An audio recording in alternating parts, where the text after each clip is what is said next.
السلام علیکم ناظرین، میں ہوں آپ کا میزبان ایم اے رضا اور آپ دیکھ رہے ہیں ٹی پی نیوز۔ ناظرین، آج ہمارے ساتھ عقیل احمد ترین موجود ہیں۔ آج ہم بات کریں گے، ایک تو جو موجودہ سیاسی صورتحال ہے، وزیر اعظم کا بڑا دھواں دار ایک خطاب ہے، اس پر ہم پوچھیں گے کہ اس پر وہ کیوں اتنا اگریسو نظر آیا۔ پھر اس کے علاوہ جو حالیہ فروٹ کا جڑواں شہروں کے اندر بلکہ پورے پاکستان میں اب تو چل پڑا ہے، ایک ہیش ٹیگ چل پڑا ہے کہ فروٹ کا بائیکاٹ کرو، مہنگی اشیاء کا بائیکاٹ کرو۔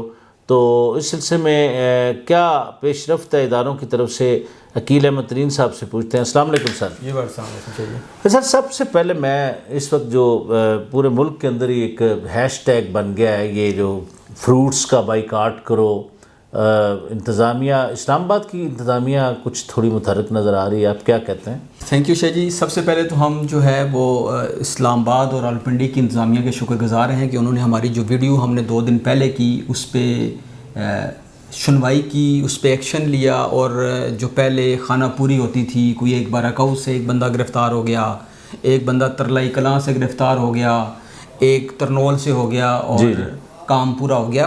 ابھی لوگ گرفتار بھی ہو رہے ہیں اور فروٹ اور پھلوں کی قیمتیں جو ہیں وہ کم بھی ہو رہی ہیں۔ اچھا، کم ہو رہی ہیں؟ ہاں ہو رہی ہیں۔ میں گزشتہ روز ایک پھل فروٹ کی ایک شاپ پہ گیا تو میں نے اس سے پوچھا کہ کیا صورتحال ہے، تو اس نے شاہ صاحب مجھے حیران کر دیا۔ اس نے کہا جی کہ اب لوگ ہم سے کچھ خرید نہیں رہے۔ اچھا، میں نے پوچھا کیوں؟ کہتے ہیں وہ جو بائک کاٹ والا کام ہے اس کی وجہ سے ہماری جو سیل اگر 5,000 پر ڈے تھی تو وہ آج 500 روپے رہ گئی ہے۔ اچھا، اس پہ آپ دیکھیں سوشل میڈیا کے ہم بہت برا کہتے ہیں، اب اس پہ ہم تھوڑی سی سوشل میڈیا کا ٹچ یہ دیتے ہیں کہ تو ہر چیز کو چلانے کے 2 پہلو ہوتے ہیں، یا اچھے طریقے سے چلائیں یا برے طریقے سے چلائیں۔ نیگیٹو۔ ابھی پازیٹیولی جس طریقے سے پاکستانی قوم نے اور خاص کر پنڈی اسلام آباد کی جو سول سوسائٹی ہے اس نے اس پہ ریئیکشن دیا، خاص کر رمضان کے اہتمام میں جو چیزیں ضروری ہوتی ہیں ان کی خریداری سے جب ہاتھ پیچھے کھینچا تو اب پھلوں کی قیمتیں آپ کو واضح طور پہ کم نظر آ رہی ہیں۔ اگر ہم اس پہ ہمارے لیے ایک سبق ہے، میں یہ سمجھتا ہوں، اگر ہم ہر چیز میں ہم کیونکہ بھیڑ چال والی قوم ہے شاہ صاحب، ہم یہ سمجھتے ہیں کہ عقیل صاحب نے یہ پین خریدا تو شاید اس پین میں کیا بات ہے جی، پوری قوم اس کے پیچھے لگ جائے گی۔ آپ کو یاد ہوگا کسی دور میں کمپیوٹر آیا تو ساری قوم کمپیوٹر آپریٹر بننا شروع ہو گئی۔ جو آپ کو یاد ہے فون کال والے آئے تو پورے ملک میں پی سی اوز کے ڈھیر لگ گئے، اور اسی طرح جب پراپرٹی کا بوم آیا تو پراپرٹی ڈیلرز ہر گلی محلے میں چلے گئے۔ تو اسی طرح اگر ہم سوشل میڈیا کی طاقت کو استعمال کریں تو جو ذخیرہ اندوز ہیں ہم ان کی کمر توڑ سکتے ہیں۔ مثلا چینی مہنگی ہوتی ہے کس وجہ سے کہ ہر بندہ چینی کے پیچھے دوڑ پڑتا ہے۔ آپ دیکھیں رات کو 27 تاریخ کو جب اعلان ہوتا ہے یا 29 تاریخ کو اعلان ہوتا ہے کہ صبح 10 روپے پیٹرول مہنگا ہو رہا ہے، تو پیٹرول پمپ کی وجہ سے پورا علاقے کی ٹریفک جام ہو جاتی ہے، لوگ 10 روپے بچانے کے لیے پیٹرول شارٹ کر دیتے ہیں۔ اس کا نتیجہ کیا نکلتا ہے؟ ذخیرہ اندوزوں کی چاندی ہوتی ہے۔ ذخیرہ اندوزوں کو پتہ ہے کہ ہم نے یہ ہوائی اڑائی نہیں کہ چیز مہنگی ہونے والی ہے، لوگوں نے ٹوٹ پڑنا ہے۔ تو اگر ہم سوشل میڈیا کو اور اس کے ساتھ اپنی ذمہ داری کو نبھائیں، اس پروگرام کی توسط سے میں اپنے ناظرین کو اور آپ کے جو پروگرام دیکھنے والے ان کو یہ پیغام دینا چاہتا ہوں کہ اگر ہم اپنی ذمہ داری نبھائیں، اتنی چیز لیں جتنی آپ کی ضرورت ہے۔ صحیح بات۔ تو یہ جو ایک دم سے جو چیزیں شارٹ ہو جاتی ہیں اور ذخیرہ اندوز جو ہے وہ چیزیں روک کے بیچتے ہیں، اپنے من مانے کی قیمتوں پہ اور داموں پہ بیچتے ہیں، تو اس کی حوصلہ شکنی ہو سکتی ہے۔ ایک تو ہو گئی یہ بات۔ ہم نے 2 دن پہلے پروگرام کیا تھا جس میں ہم نے ضلعی انتظامیہ کی توجہ اس طرف دلوائی تھی، تو ابھی پازیٹیو بات یہ ہے کہ ابھی ضلعی انتظامیہ فل سوئنگ میں ہے۔ اسلام آباد کے جو ڈپٹی کمشنر صاحب ہیں انہوں نے اسسٹنٹ کمشنر صاحبان کو، اور پنڈی کے جو ڈپٹی کمشنر ہیں انہوں نے بھی جو فیلڈ میں کام کرنے والا سٹاف ہے اس کو یہ آرڈرز کیے ہیں۔ تو اب جو گراں فروش ہیں جو مہنگی چیزیں بیچتے ہیں، منڈی سے کسی قیمت پہ لاتے ہیں، مارکیٹ کسی اور قیمت پہ کرتے ہیں، تو ان کے خلاف بڑا کریک ڈاؤن ہو رہا ہے۔ تو اس کا بھی ایک تو سوشل جو بائیکاٹ ہوا، دوسرا انتظامیہ متحرک ہوئی، تو ان دونوں نے مل کے رزلٹ دیا۔ اس کی اب دوسری صورت آپ یہ بھی کہہ سکتے ہیں کہ پبلک کے ساتھ جو آپ کی جو ایک کمیونٹی سروسز ہوتی ہے، پبلک کمیونٹی سروس یا پولیس کمیونٹی سروس یا ایڈمنسٹریشن کی جو کمیونٹی سروسز ہیں، تو دونوں نے مل کے ایک یہ ناممکن کام کر دکھایا، اور آج قیمتیں خاصی کم ہے۔ اور یہ میں سمجھتا ہوں یہ کریڈٹ آپ کو جاتا ہے شاہ جی، یہ آپ نے اس کے اوپر سب سے پہلے آواز اٹھائی، اور جس کے بعد اس کے اوپر لوگوں نے سوشل میڈیا کے اوپر ہیش ٹیگ بھی بنائے اور بائیکاٹ کہ جو ہے کمپین بھی سٹارٹ ہوئی، اور آج جو ہے وہ لوگوں کو اور غریبوں کو خاص کر جن کی اپروچ نہیں ہے، جن کی قوت خرید نہیں ہے، وہ آج سستے داموں پھل اور فروٹ خریدنے کی پوزیشن میں ہے۔ لیکن اگر یہ 2-3 دن اور جاری رہتی ہے تو میرا خیال ہے کہ یہ آپ کو جو ہے وہ 100 روپے کے درجن آپ کو کیلے ملیں گے، اور سیب بھی آپ کو 50, 60, 70 روپے کلو نظر آئیں گے، کیونکہ یہ چیزیں گل سڑ جاتی ہیں، یہ سٹور نہیں کی جا سکتی۔ اچھا سر، اسی پروگرام میں، اس پہلے پروگرام کے حصے میں ایک سوال ہے جس کے لیے آپ سے میں رائے بھی مانگوں گا، اور آپ کی بات حکومتی سطح پر بھی، چونکہ آپ کالم لکھتے ہیں تو بڑی سنی جاتی ہے۔ سر، آج میں دھمیال کی طرف سے گزرا ہوں تو وہاں پر میں نے دیکھا ہے انہوں نے، گورنمنٹ نے ایک میسیج سسٹم چلایا ہے کہ اگر آپ ایک SMS کریں گے تو اس کے ذریعے آپ کو وہاں سے آٹا ملے گا۔ بہت سارے لوگ وہاں، خواتین روزہ رکھ کے لائنوں میں لوگ لگے ہوئے ہیں، لیکن میرے سامنے ہی اس ٹرک والے نے کہا جی کہ یہ جتنے لوگ لائنوں میں لگے ہیں ان کا نام ہمارے پاس نہیں آیا۔ تو کیا اس نظام کو کچھ اور مزید بہتر حکومتی سطح پہ آپ رائے دیکھیں شاہ جی، اس میں دیکھیں یہ کیونکہ نادرا کے ساتھ ڈیٹا بیس کے ساتھ یہ جڑا ہوا ہے اور انہوں نے چھوٹی چھوٹی ڈیوائسز دی ہوئی ہیں، تو کیا اس پہ سوال میرا بھی حکومتی اداروں کے ساتھ ہے کہ کیا آپ کے پاس نادرا کے اندر اتنی کیپیسٹی ہے کہ بیک وقت پورے ملک میں یہ جو مفت آٹا والی اسکیم ہے اس کے تحت وہ جو ان کی ڈیوائس ہے وہ کنیکٹ رہ سکتی ہے؟ نہیں رہ سکتی، کیونکہ وہ لوڈ ہی نہیں برداشت کر سکتی۔ تو جب کنیکٹ ہوگی تو کسی کا SMS آئے گا، کنیکٹ ہوگی تو وہ کسی کا نام سامنے آئے گا۔ تو یہ ایک بہت بڑا، ہم اس سے پہلے بھی ہم یہ کہہ چکے ہیں کہ گورنمنٹ آف پاکستان کیونکہ اب یہ کر چکی ہے، انہوں نے امپلیمنٹ کر دیا، چیزیں چلنا شروع ہو گئیں، اصلاحات ہو لیکن سکتی ہیں۔ نیکسٹ ٹائم یہ ہو سکتا ہے، یہ 15 دن کے بعد یہ ہو سکتا ہے کہ یہ جیسے پرائم منسٹر نے کل ایک آٹے کی جگہ اب 3 تھیلے اب کہا جی کہ جس کا ایک دفعہ SMS آ جائے اس کو 3 تھیلے اکٹھے دے دیے جائیں۔ آج روزنامہ جنگ میں ایک خبر چھپی ہے سٹی پیج کے اوپر، میں نے دیکھی صبح، کہ کل وزیر اعظم کا دورہ تھا تو کارپوریشن آفس میں انہوں نے آٹے کا کیمپ لگایا، انتظامیہ نے، راولپنڈی کی انتظامیہ نے۔ جیسے ہی وزیر اعظم صاحب گئے ہیں پیچھے سے وہ کیمپ انہوں نے سمیٹا اور لوگوں کو دھکے دے کر باہر نکال دیا۔ تو کیا توجہ نہیں دینی چاہیے حکومت کو؟ یہ تو دیکھیں، انتظامیہ جو پرسوں کی ہماری جو وی لاگ ہے اس میں ہم نے یہی کہا تھا کہ یہ ساری صرف فوٹو سیشن کے لیے کام کرتے ہیں سب، اور یہ کوئی پھر وہی والی بات ہے، کوئی نیا کام نہیں ہے، یہ نیا کام نہیں ہے۔ آپ کے منسٹر کو بھی اسی طرح ماموں بنایا جاتا ہے، ایون کہ کئی دفعہ ڈپٹی کمشنر کو اسسٹنٹ کمشنر ماموں بنایا جاتے ہیں، چیف کمشنر کو ڈپٹی کمشنر ماموں بنایا جاتا ہے، اور جو چیف کمشنر کا جو اوپر سیکرٹری جو اپنا انٹیریئر سیکرٹری ہیں ان کو بھی ماموں بنایا جاتا ہے۔ تو یہ ان کی پریکٹس ہے، یہ صرف چند گھنٹے کے لیے کیمپ لگاتے ہیں صرف تاکہ فوٹو، وہ ایک آپ کا جو پروگرام ہے وہ کامیاب ہو جائے، اس کے بعد سب لپیٹا اور گھروں کو چلے جاتے ہیں، وہ کوئی مستقل بنیادوں پہ نہیں ہوتا۔ اچھا سر، اب پروگرام کے دوسرے حصے کی طرف ہم آتے ہیں جو ملکی سیاست ہے۔ وزیر اعظم نے بڑا دھواں دار خطاب کیا۔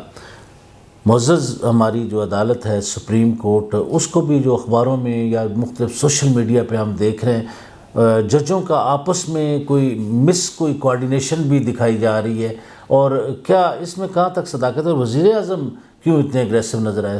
اس میں دیکھیں، سپریم کورٹ تو واضح طور پہ 2 یا 3 حصوں میں تقسیم آج سے نہیں ہے، یہ پچھلے کوئی 8-10 سال سے ہے، اور ابھی کوئی پچھلے 3-4 ماہ سے یہ بہت زیادہ کھل کے سامنے آ گئی ہے۔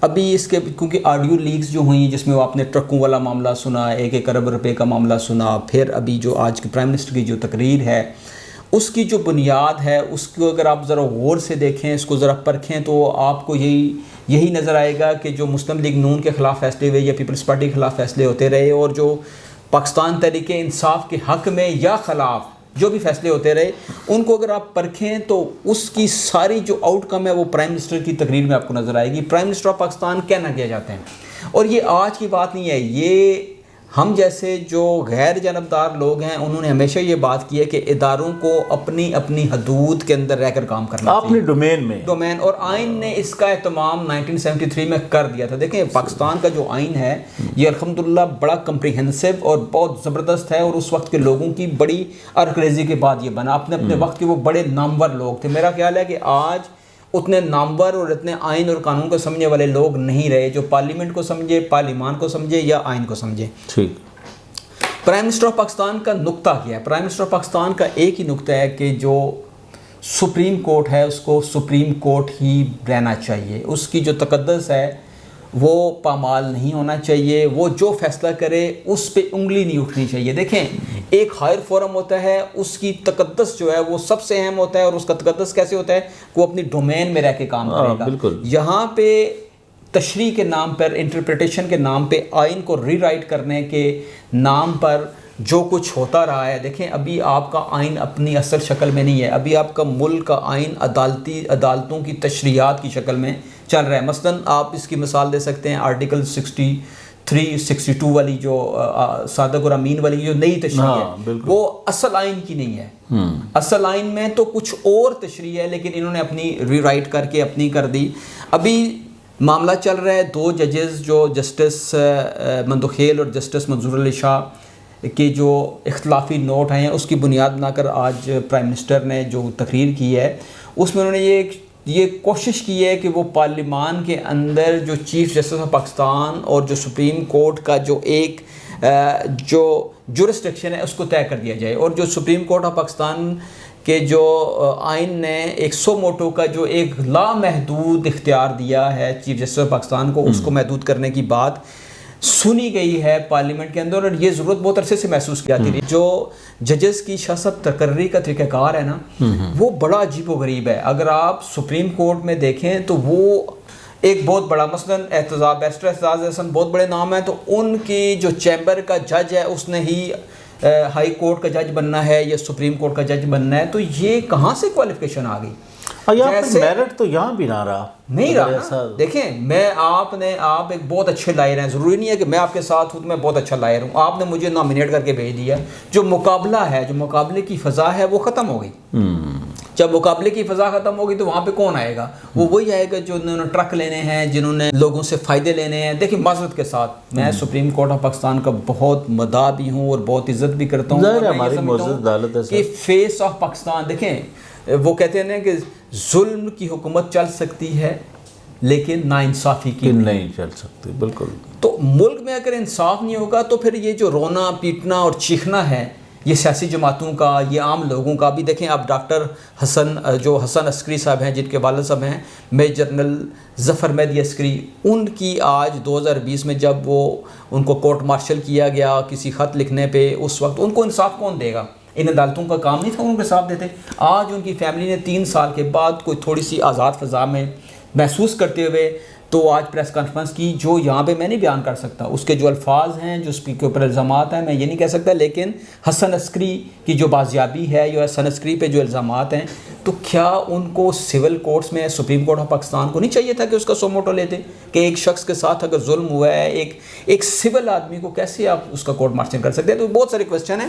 ابھی ہم پرائم منسٹر کی بات کرتے ہیں، تو پرائم منسٹر آف پاکستان نے آج ایک دھماکہ کیا، میں یہ سمجھتا ہوں شاہ صاحب دھماکہ کیا، اور اس پہ لوگ یہ بھی کہہ رہے ہیں کہ آخر شہباز شریف صاحب جیسا ایک کول مائنڈڈ شخص انہوں ہویا کی ہے مطلب انہوں کس طاقت کا انجیکشن لاتا، وہ طاقت کا انجیکشن میں یہ سمجھتا ہوں کہ شاید اس کی وجہ سے لگا ہے کہ جو آرمی چیف جنرل حافظ جنرل عاصم منیر کے خلاف جو شاہ صاحب ہو رہا ہے نا، ایک انٹرنیشنل لابی جو کر رہی ہے، جس میں جیوز ہیں اور جس میں قادیانی ہے، قادیانی بہت کا سارے سنا ہوگا کلپ جو 25-30 سیکنڈ کا، وہ کوئی گوھر شاہی ہے، وہ آرمی چیف کو دھمکی دے رہے ہیں۔ اب بات یہ ہے کہ گلی کے کتے شیر کو دھمکی دیں تو بنتی نہیں ہے بات، اور پھر اس کی حفاظت کے لیے کسی نے تو ڈانگ اور یا ڈنڈا اٹھا کے سامنے آنا ہے۔ تو یہ جو آج میں یہ سمجھتا ہوں کہ جو پرائم منسٹر آف پاکستان نے جو تقریر کی ہے نا، اس کے پیچھے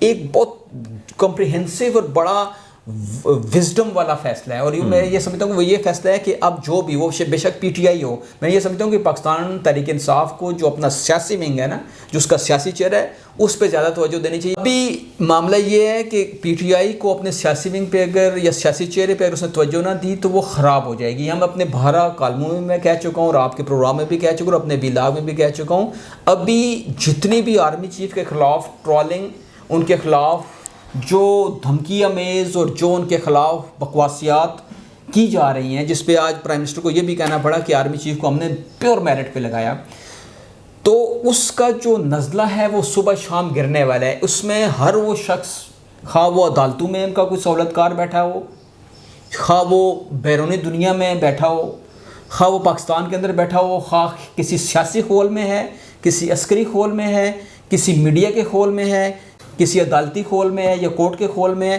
یا کسی بھی خول میں ہے، اس کو اب ایکسپوز کیا جائے گا اور آپ کو آنے والے چند دنوں میں بہت ساری تبدیلی نظر آئیں گی کہ پاکستان کے اندر جو آپ کہہ سکتے ہیں کہ ملغوبہ، اس میں سے چیزیں فلٹر ہوں گی اور آپ کو ایک نیا پاکستان اب بنتا ہوا نظر آئے گا، کیونکہ اب یہ طے ہو گیا ہے کہ ہمارے ملک کے اندر ایک سازش ہوئی تھی۔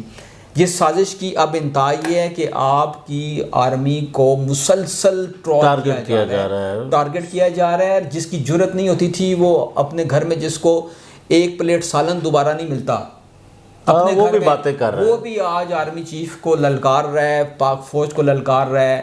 کس کے کہنے پہ؟ یہ میں اب اس سے آگے اس لیے نہیں جاؤں گا کہ یہ میرے لیے بطور صحافی ریڈ لائن ہے کہ میں کسی سیاسی جماعت کے بارے میں یہ نہیں کہہ سکتا کہ کس کے کہنے پہ جا رہا ہے، لیکن میرے ناظرین اور آپ بھی یقیناً جانتے ہیں کہ میں کس کے بارے میں کہہ رہا ہوں کہ کس کے کہنے پہ یہ سب کچھ ہو رہا ہے۔ جی شاہ صاحب۔ اور سر آخری سوال، عمران خان آج کل عدالتوں میں پہنچ رہے اور اکیلے آتے ہیں، چند ایک لوگ ہوتے ہیں، تو یہ تبدیلی کیوں آ گئی؟ شاہ صاحب یہ پہلے تو وہ ڈر تھا، ڈر اتر گیا؟ نہیں، وہ تبدیلی اس وجہ سے آ گئی کہ یہ ابھی جو میں نے 5 منٹ کا ایک خطاب کیا ہے نا آپ کے ساتھ تو اس میں سے کچھ یہ بھی وجوہات ہیں کہ عمران خان صاحب کو یہ کہا گیا ہے کہ آپ یہ جو جتھے لے کے آنا، یہ جو عدالتوں کے گیٹ توڑنا اور یہ جو مٹ بھیڑ کرنا، یہ بند کر دیں۔ پولیس کے ساتھ لا انفورسمنٹ کی چیزیں دیکھیں نا، پنجاب پولیس کس کی ہے؟ ریاست کی ہے۔ گلگت بلتستان کی فورس کس کی ہے؟ ریاست کی ہے۔ اسلام آباد کس کی ہے؟ ریاست کی ہے۔ ریزروز کس کی ہیں؟ ریاست کی ہیں۔ ججز کس کی ہیں؟ ریاست کی ہیں۔ تو آپ کس سے لڑنے کے لیے آ رہے ہیں؟ صحیح آپ کو کس سے خوف ہے؟ بالکل صحیح بات۔ چلے ناظرین، عقیل احمد ترین صاحب نے جس طرح ہم نے وہ فروٹس کے اوپر بڑی تفصیل سے انہوں نے بتایا اور ان کی باتوں پر عمل بھی ہو گیا ہے۔ اسلام آباد کے اندر کافی سارے معاملات یہ ہے کہ انتظامیہ بہت متحرک ہو گئی ہے اور پکڑ دھکڑ بھی جاری ہے اور ریٹس کے اندر بھی کچھ فرق آ گیا ہے۔ تو بہرحال باقی پولیٹکس کے اوپر بہت زبردست ان کا تجزیہ تھا۔ آج کے لیے بس اتنا ہی۔ اسی طرح کی نئی انفارمیٹو ویڈیو کے ساتھ ایک بار آپ کی خدمت میں پھر حاضر ہوں گے۔ نئی ویڈیو کے آنے تک کے لیے اپنے میزبان احمد رضا کو اور عقیل احمد ترین کو اجازت دیجیے۔ اللہ حافظ۔